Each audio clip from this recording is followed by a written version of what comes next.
Hello student. तो BSc second year के अंतर्गत अपन पढ़ रहे हैं टेरिडोफाइटा, जिम्नोस्पर्म और पैलियोबोटनी। तो इसमें हम पढ़ रहे हैं टेरिडोफाइट्स के बारे में।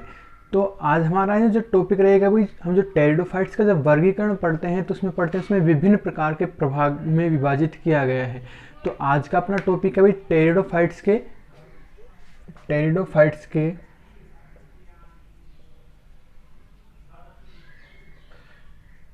जो विभिन्न प्रभाग होते हैं इसके टेरिडोफाइट्स के, उसके लक्षणों के बारे में कि भाई जो टेरिडोफाइट्स होते हैं इनमें भी अलग अलग प्रभाग दिए गए हैं। उन सब के लक्षणों के बारे में हम यहाँ पर अध्ययन करेंगे। तो हम यहाँ बात करेंगे कि भाई जो टेरिडोफाइट्स होते हैं उनके कौन कौन से प्रभाग होते हैं। तो इसमें अपना जो सबसे पहला जो प्रभाग होता है वो क्या होता है भाई, साइलोफाइटा। सबसे पहला जो प्रभाग है भाई क्या है, साइलोफाइटा। दूसरे प्रभाग की बात करें तो अपना होता है लाइकोफाइटा।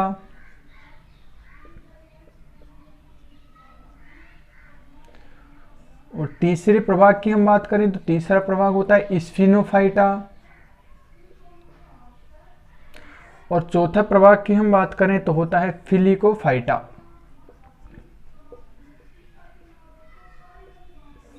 ठीक है, तो इस प्रकार जो टेरिडोफाइट्स को कितने चार प्रभागों में विभाजित किया गया है, कौन कौन से होते हैं अपना, सबसे पहला साइलोफाइटा, दूसरा अपना होता है लाइकोफाइटा, थर्ड होता है स्फिनोफाइटा और फोर्थ क्या है, फिलिकोफाइटा। यहाँ पर हम सबसे पहले जो अध्ययन करेंगे किसके बारे में, साइलोफाइटा के लक्षण के बारे में अध्ययन करेंगे कि भाई जो साइलोफाइटा प्रभाग होता है इसमें क्या क्या लक्षण पाए जाते हैं। तो जो साइलोफाइटा के जो सदस्य होते हैं इनमें जो टेरिडोफाइट्स होते हैं तो इनका जो मुख्य पादप शरीर होता है कैसा होता है, बीजाणुद्भिद होता है। तो मुख्य पादप शरीर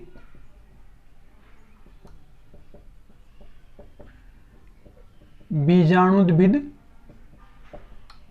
होता है। कि भाई जो टेरिडोफाइट्स होते हैं इनमें क्या पाता है, पीढ़ी एकांतरण पाया जाता है। इनमें बीजाणुद्भिद एवं युग्मकोद्भिद अवस्था पाई जाती है। तो जो टेरिडोफाइट्स होते हैं इनमें जो मुख्य जो पादप शरीर होता है वो सबसे पहले क्या होता है भाई, बीजाणुद्भिद होता है। जो इनका जो बीजाणुद्भिद होता है वो कैसा होता है, भूमिगत प्रकंद होता है। भूमिगत प्रकंद तथा द्विभाजी शाखित होता है।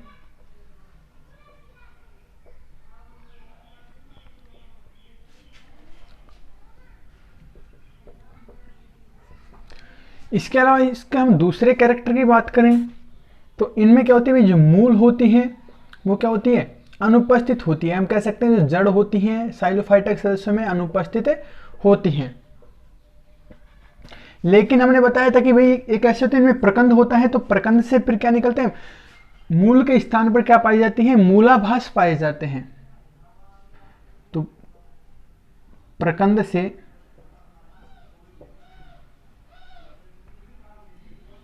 मूलाभास निकलते हैं। मूलाभास क्या होते हैं कि जड़ नहीं होता लेकिन जड़ के समान जो पतली रोमिल जो संरचना होती है क्या कहलाती है, मूलाभास कहलाती है।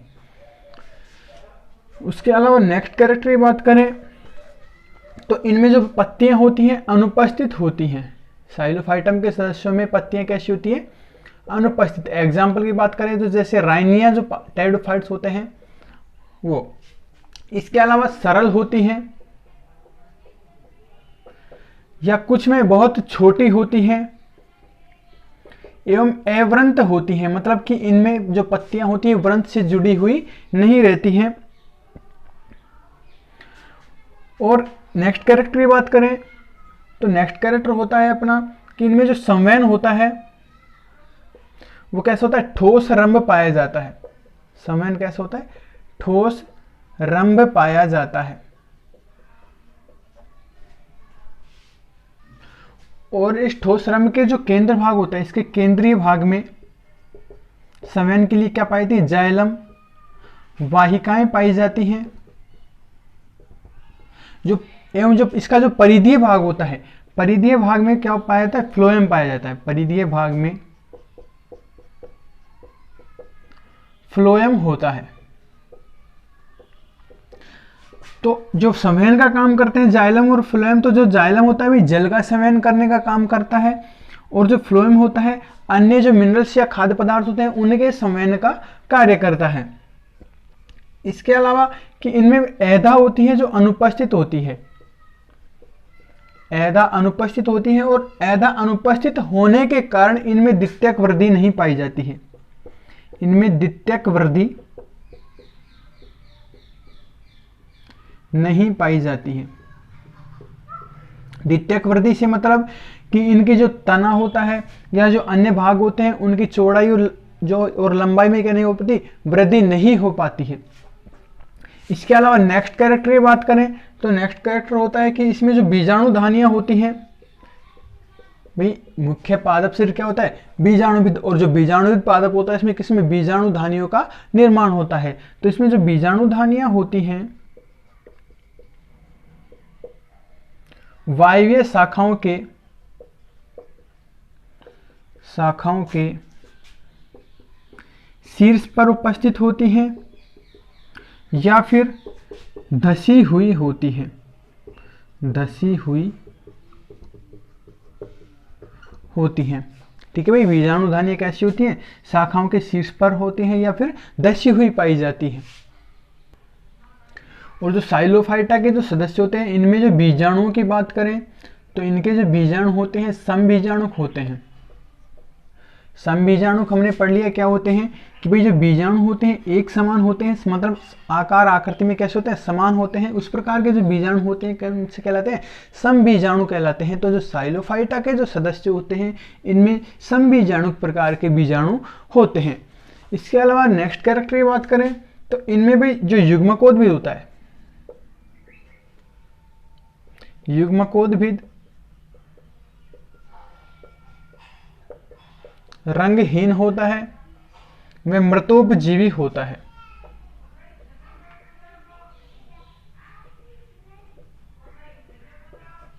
तो ये थे अपने साइलोफाइटा प्रभाग के कुछ सामान्य लक्षण। उसके बाद हम बात करते हैं कि जो साइलोफाइटा जो है इसको भी फिर दो वर्गों में विभाजित किया गया है।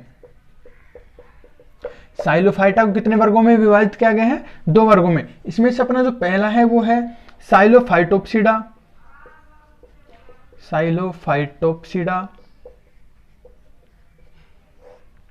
दूसरा अपना होता है साइलोटोप्सिडा। ठीक है भाई, हमने पढ़ा है किसके बारे में, साइलोफाइटा प्रभाग। ये तो था अपना क्या, प्रभाग।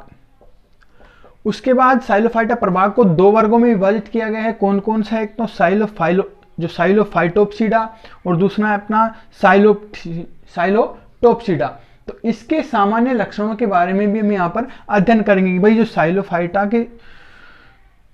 साइलोफाइटोप्सिडा है इसके जो सदस्य होते हैं इनमें कौन कौन से लक्षण पाए जाते हैं, और जो साइलोटोप्सिडा है इसके जो कैरेक्टर होते हैं क्या क्या होते हैं। तो इसमें अपना जो सबसे पहला जो वर्ग रहेगा कौन सा है, साइलोफाइटोप्सिडा।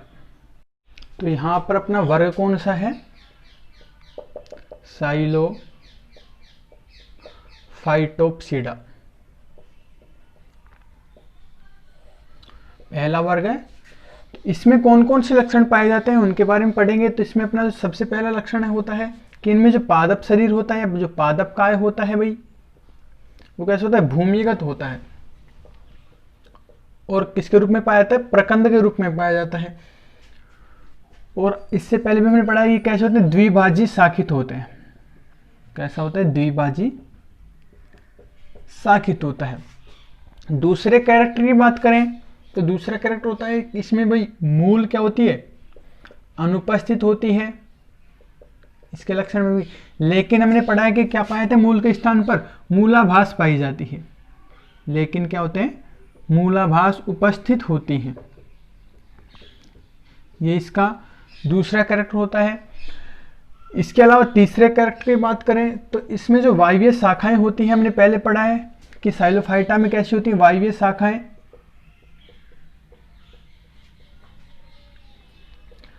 पर्णरहित, मतलब पत्तियां क्या होती हैं, अनुपस्थित होती हैं। इसके अलावा नेक्स्ट कैरेक्टर की बात करें तो भी ठोस रंभ होता है। इसमें संवहन की बात करें कैसा होता है, ठोस रंभ पाया जाता है। और नेक्स्ट कैरेक्टर होता है कि इसमें जो बीजाणु धानियां होती हैं, बीजाणु धानियां वायवीय शाखाओं के शीर्ष पर उपस्थित होती हैं।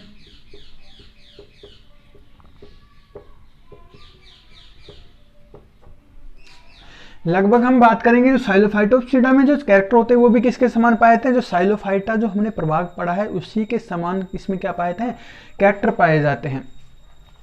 और नेक्स्ट कैरेक्टर की बात करें तो इनमें जो बीजाणुधानियां कैसी होती है भाई, बीजाणुधानियां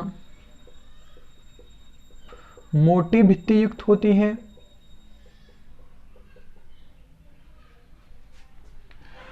और बीजाणुओं की बात करें तो बीजाणु कैसे होते हैं, समबीजाणुक होते हैं।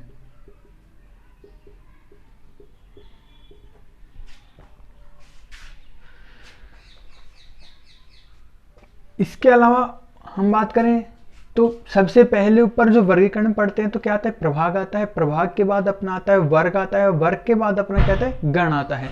तो जो साइलोफाइटोप्सिडा जो वर्ग है इसमें केवल एक गण को रखा गया है, इसमें केवल एक गण रखा गया है। ठीक है भाई, सबसे पहले क्या आता है अपना प्रभाग, प्रभाग के बाद अपना आता है वर्ग, वर्ग के बाद क्या आता है गण। तो जो साइलोफाइटोप्सिडा जो वर्ग होता है इसके अंतर्गत एक ही गण को रखा गया है, ठीक है, जिसका नाम क्या है भाई, साइलोफाइटेल्स। तो गण अपना क्या होता है, साइलोफाइटेल्स।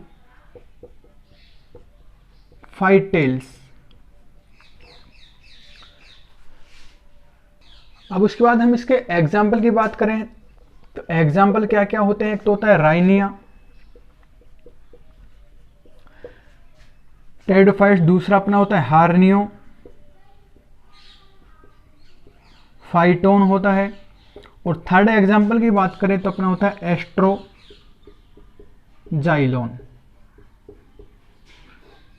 आदि। ठीक है, तो साइलोफाइटेल्स के अंतर्गत कौन कौन से टेरिडोफाइट्स आते हैं, जैसे कि हम बात करें राइनिया आता है, हार्नियो, फाइटोन आता है और एस्ट्रोजाइलोन, ये इसके एग्जाम्पल है। उसके बाद अपन है दूसरा वर्ग कौन सा होता है भाई, साइलोटोप्सिडा, साइलोटोप्सिडा। तो अपना दूसरा वर्ग है साइलोटोप्सिडा। अब हम इसके कैरेक्टर की बात करेंगे तो इसमें भी पहला कैरेक्टर क्या होता है कि इसका जो बीजाणुद्भिद होता है वो कैसा होता है, भूमिगत प्रकंद होता है। इसके अलावा दूसरे कैरेक्टर की बात करें तो हमने बताया था कि इसमें क्या होता है भाई, मूल क्या होती है, अनुपस्थित होती हैं। तो दूसरा कैरेक्टर अपना क्या होगा कि इसमें जो मूल होंगी वो क्या होंगी, अनुपस्थित होती हैं, लेकिन क्या पाए जाते हैं उसके स्थान पर मूलाभास पाए जाते हैं, लेकिन मूलाभास पाए जाते हैं। इसके अलावा थर्ड कैरेक्टर की बात करें तो इसमें क्या होता है, वायवीय जो अक्ष होता है उस पर क्या पाई जाती है, सल की पर्ण पाई जाती हैं।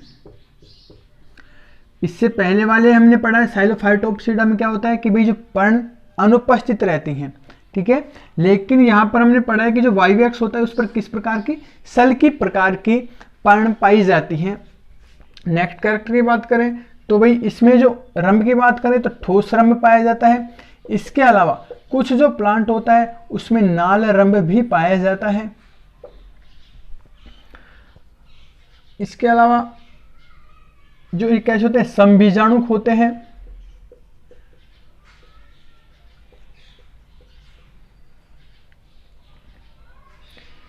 इनमें जो पुमण होते हैं वो कैसे होते हैं, बहुकशाभिकी होते हैं।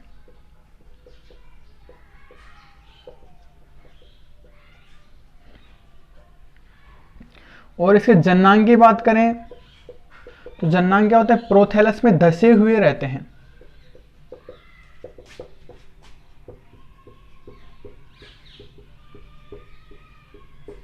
ठीक है भाई, पुमणु कैसे होते हैं, बहुकशाभिकी, अनेक कशाभिकाएं पाई जाती हैं। और जो जन्नांग होते हैं क्या होते हैं, धसे हुए पाए जाते हैं। उसके बाद जो साइलोटोप्सिडा है उसका भी एक गण है, या हम कह सकते हैं कि इस वर्ग के अंतर्गत भी केवल एक गण को रखा गया है जिसका नाम क्या है, साइलोटेल्स। ठीक है भाई, साइलोटोप्सिडा में भी क्या एक गण रखा गया है जिसका नाम क्या है, साइलोटेल्स। और इसके हम एग्जाम्पल की बात करें कौन कौन से टेरिडोफाइट्स आते हैं, तो इसमें आता है अपना साइलोटम, और दूसरा अपना होता है मैसिपटेरिस। जो टेरिडोफाइट्स होते हैं किसके अंतर्गत रखे गए हैं, साइलोटेल्स गण के अंतर्गत, या हम कह सकते हैं साइलोटोप्सिडा वर्ग के अंतर्गत रखे गए हैं। तो ये था अपना साइलोटा प्रभाग के बारे में सामान्य लक्षण।